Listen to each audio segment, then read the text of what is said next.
Пожалуйста. Я хотела бы спросить про работу с молодежью. Принято 12 национальных проектов на 2018-2024 годы. Я смотрела содержание некоторых и, скажу честно, дух захватывает от масштаба.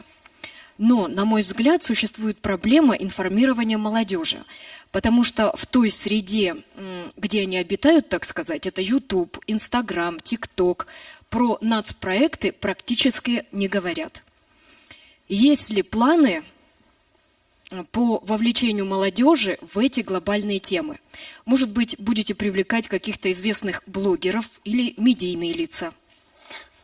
Видите, я уже привлекаю. Медийные лица, вот они.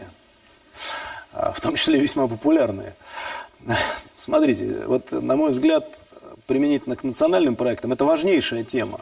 Хороши, как принято говорить, все жанры, кроме скучного.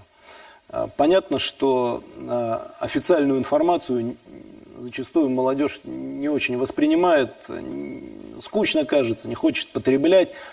Но это не означает, что молодежь этим не интересуется. Вопрос в том, на каком языке это общение идет, в том числе по таким важнейшим темам, как молодежные программы и вообще национальные проекты. В какой форме и где. Вот это вот важнее всего. Поэтому, мне кажется, очень важно здесь использовать все варианты. Но это должно быть сделано по-умному, что называется. Здесь нельзя грузить кого-то, говорит, вот ты вот это прочитай, значит, имей это в виду. Это просто должно быть доступно. В конце концов, если человек заинтересуется всеми этими вопросами, он сможет зайти не только в YouTube или, допустим, посмотреть на каких-то ресурсах в социальных медиа, хотя это должно быть и уже есть, но потом посмотреть и уважаемые каналы, которые здесь представлены, для того, чтобы почерпнуть более такую подробную информацию. Или зайти на сайт и уже посмотреть конкретную программу.